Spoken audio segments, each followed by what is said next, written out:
May inaasahang rollback sa presyo ng mga produktong petrolyo ngayong linggo. Ang mainit na balita ni Julius Segovia.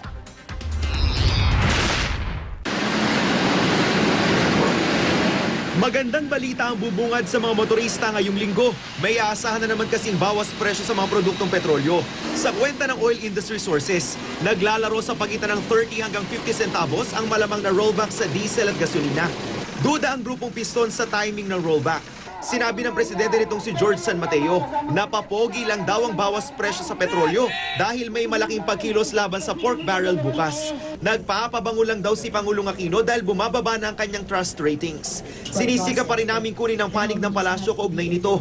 Pero dati nang sinabi ng Department of Energy, natali ang kamay ng gobyerno sa presyohan ng krudo dahil deregulated ang oil industry sa bansa.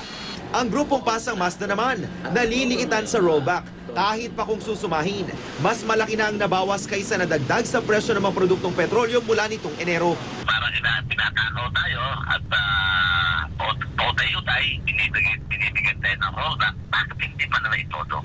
May pangamba pa ang grupo sa posibleng pagbawi ng mga oil company. Baka biglang hirit pataas yan. Isang kabig lang. Kita pa po sila dyan. Di lang ito pinangambahan namin. Gayunman, hindi nagbabago ang posisyon ng Pasang Mazda. Handa raw silang ibalik sa 8 pesos ang pasay sa jeep, oras na sumadsad na sa 40 pesos ang diesel, na ngayon nasa 41 pesos na. Julius Segovia, GMA News.